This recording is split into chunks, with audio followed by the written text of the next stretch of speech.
Hello guys, কেমন আছো তোমরা সবাই? আজকে গেছিলাম কিছু মানি প্ল্যান্টের গাছ আনতে। আর এখানে দেখো কতগুলো সিঙ্গোনিয়াম গাছ। এটার কিন্তু বাঙালি আরেকটা নাম আছে, সেটা হচ্ছে কচু গাছ। এগুলো শহরে সবাই হ্যাঙ্গিং টব হিসেবে ব্যবহার করে। এগুলো কিন্তু অনেক দামে বিক্রি করে তারা, আর এখানে অভাব নেই। আর এই দেখো, আমি খুঁজে খুঁজে এই কয়টা মানি প্ল্যান্ট পেয়েছি।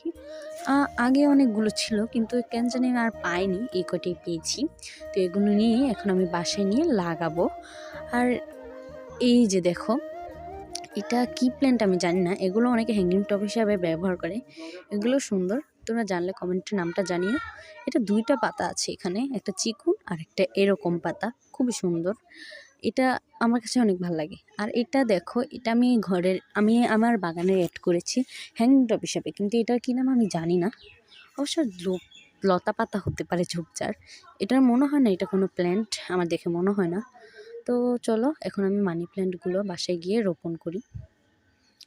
এই দেখো, এই কয়টা মানি প্ল্যান্ট আমি পেয়েছি। আর এই যে আমি বাসায় এসে পড়লাম, এখন হচ্ছে মাটি তৈরি করে নিলাম। এখন হচ্ছে এগুলো আমি লাগাবো। এই দেখো মাটিগুলো, মানে এত শীতকাল, আমার মাটি ধরতেই মন চাচ্ছিল না। দেখো আমি মাটিগুলো তৈরি করে নিয়েছি, এখন এগুলোতে লাগাবো। এই মানি প্ল্যান্টগুলো কিন্তু হ্যাঙ্গিং টপ হিসেবে খুবই আমার কাছে খুবই ভাল লাগে। মানে যখন ঝুলে থাকে না, কোথাও উঁচুতে রাখলে এই মানি প্ল্যান্টগুলো বড় হয়ে ঝুলে থাকে।